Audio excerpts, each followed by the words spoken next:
Everyone, मैं हूं advocate Rahul Mishra और आज के वीडियो में हम लोग ये समझने की कोशिश करेंगे कि अगर आपके ऊपर दुराचार के आरोप लड़की द्वारा लगाए गए हैं तो ऐसी कंडीशन में आप निकले कैसे, उससे क्या समाधान होगा, क्या प्रिकॉशनरी मेजर्स अपनाने चाहिए जिससे आप दुराचार के आरोपों से बच सके, यानी 376 के आरोपों से बच सके। देखिए, आजकल एक ट्रेंड में चीज़ें हैं जो है ना, फॉल्स केसेस लिखाने का, फर्जी केसेस लिखाने का पूरा ट्रेंड है। इसमें बचना कैसे, मैं आपको डिटेल में बताऊं। उससे पहले मेरी आप लोगों से रिक्वेस्ट है कि अगर आप लोग चैनल पर नए हैं या पहली बार आ रहे हैं, अभी तक आप लोगों ने इसे सब्सक्राइब नहीं किया तो प्लीज़ सब्सक्राइब करिएगा। साथ ही साथ एक हम्बल रिक्वेस्ट और है, अगर आप मुझसे पर्सनली मिलना चाहते हैं लखनऊ, दिल्ली, इलाहाबाद में, तो आप अपनी अपॉइंटमेंट शेड्यूल कराकर मुझसे डायरेक्ट मिल सकते हैं। नंबर आपको डिस्क्रिप्शन में मिल जाने वाला है। देखिए, सबसे पहली बात क्या होती है, आजकल जो रेप का एलिगेशन है तो उसमें मीडिया ट्रायल लड़के का सबसे ज़्यादा हो जाता है। लड़के का सबसे ज़्यादा ट्रायल हो जाता है। उसमें ये कहा जाता है, हेडलाइंस निकलती हैं कि शादी का झांसा देकर करता रहा दुराचार, शादी की आड़ में पिछले 5 वर्षों से करता रहा दुराचार। तो जहाँ पर शादी का झांसा की बात आती है, यहाँ पर ये क्लियर हो जाता है कि लड़की का कंसेंट था। क्योंकि जैसे आप हेडलाइन उठा के देखिए, लिखा रहता है कि जहाँ 5 साल से बोला गया कि 5 साल से शादी का झांसा देकर करता रहा दुराचार, मुकदमा दर्ज। तो यहाँ पर ये क्लेरिफाई हो रहा है। अगर टेक्निकल एडवोकेट हैं आप, तो आपका वकील टेक्निकल है तो निकाल लेगा। यहाँ पर क्लियरली ये कंसेंट दे रही हैं कि इन्होंने 5 सालों तक खुद की मर्जी से उसके साथ सेक्सुअल रिलेशनशिप इस्टेब्लिश करा हुआ है।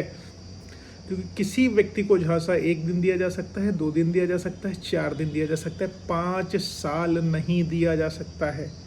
ठीक है, तो और क्लियर कट, एकदम क्लियर कट बात है कि जहाँ 5 साल की बात कही है तो मतलब लड़की ने अपनी मनमर्जी से उसके साथ 5 साल लगातार शारीरिक संबंध बनाए।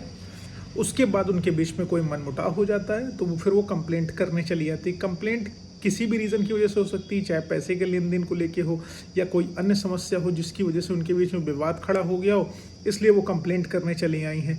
तो शारीरिक संबंध आप दोनों ने अपनी मनमर्जी से बनाया तो पनिशमेंट केवल लड़के को क्यों, आखिरकार लड़का ही क्यों झेले? ये चीज़ जानने की ज़रूरत है, ये समझने की ज़रूरत है। अब मनमुटाव हो गया तो आपने एफआईआर रजिस्टर करा दी। इस पर देखिए, सुप्रीम कोर्ट की बहुत सारी गाइडलाइंस भी हैं जो शादी का झांसा देके एफआईआर लिखाई जाती है, क्वेश भी होती है गुलाटी का जजमेंट लगाते हुए।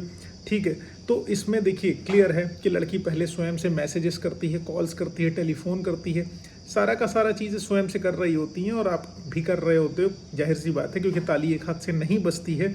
लेकिन एफआईआर लड़के के ऊपर रजिस्टर हो जाती है। देखिए, रेप का ऑफेंस ऐसा है, बहुत घटिया ऑफेंस, इसमें समाज से आदमी कट जाता है।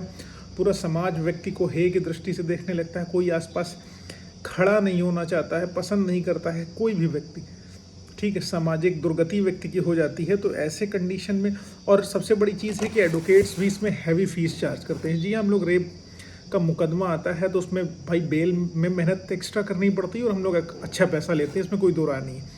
तो इससे व्यक्ति का फाइनेंशियल, मेंटल, हर तरीके का मॉरल लॉस हर तरीके से। अब देखिए, सबसे पहली चीज़, अगर आपकी किसी लड़की के साथ रिलेशनशिप है तो आप आखिरकार उसमें अपने आप को प्रोटेक्ट कैसे करें।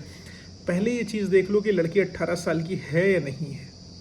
ठीक है, सबसे पहली चीज़ आपको क्लेरिफाई करने की आवश्यकता ये है कि लड़की 18 साल की है या नहीं है। अगर 18 साल से कम की है तो यकीन मानिए आपकी ज़िंदगी और नरक होने वाली है। आपके ऊपर पॉक्सो में भी मुकदमा दर्ज हो जाएगा, समस्या एक और खड़ी हो जाएगी। और पॉक्सो में बहुत गंभीर सज़ा है, 376 के साथ पॉक्सो लगेगा, बहुत हैवी पनिशमेंट है, लाइफ हेल हो जाने वाली। बेल मिलने में शीशा लेदर हो जाती है। हालांकि मैंने लोअर कोर्ट से कई बेल पॉक्सो 376 में कराई है, जो एक्चुअल में फॉल्स केसेस लिखाए गए थे, मैं उनकी बात कर रहा हूँ।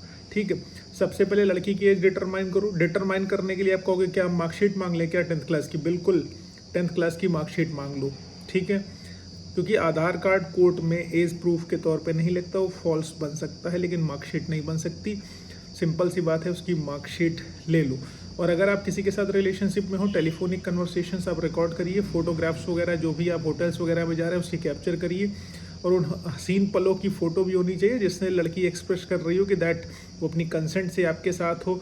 जब भी आप सेक्सुअल रिलेशनशिप की बातें कर रहे हैं तो उसको रिकॉर्ड करिए। शुरुआती दिनों में तो सारी चीज़ें अच्छी लगती हैं, लेकिन आपको लॉन्ग टर्म में लाइफ सेविंग टिप्स होंगी अगर आप सेक्सुअल रिलेशनशिप में किसी के साथ हैं तो। ठीक है, ये सारी की सारी चीज़ें अगर आप करेंगे तो अपने आप को प्रोटेक्ट करने में सक्षम हो जाएंगे। हाँ, जहाँ पर मैं हर बार अपने वीडियोस में बताता हूँ, एफआईआर जो है शादी का झांसा वाली आएगी या कोई भी एफआईआर इस तरीके की आएगी जो झूठी एफआईआर होगी, जहाँ पर पहले कंसेंशुअल रिलेशनशिप रहा होगा लेकिन कोई प्रॉब्लम हो गई होगी, तो उसकी वजह से आपके बीच में जो है मैटर बिगड़ गया होगा, तो एफआईआर की नौबत आ गई होगी फॉल्स लिखाने की। जब फॉल्स एफआईआर कब होगी? जब एफआईआर डिले होगी, यानी कि एफआईआर देर से लिखाई गई होगी, 2 साल, 1.5 साल, 3 साल, 6 महीने, 5 महीने, जितने दिनों बाद भी लिखाई होगी। जब एफआईआर डिले होगी वहाँ पर कोई मेडिकल उपलब्ध नहीं होगा। जब एफआईआर डिले तो जाहिर सी बात है मेडिकल उपलब्ध नहीं होगा, 180 दिन बीत चुके हो तो लड़की मेडिकल डीएनए टेस्ट कुछ भी नहीं कराएगी और क्लियर हो जाएगा कि एफआईआर फॉल्स है।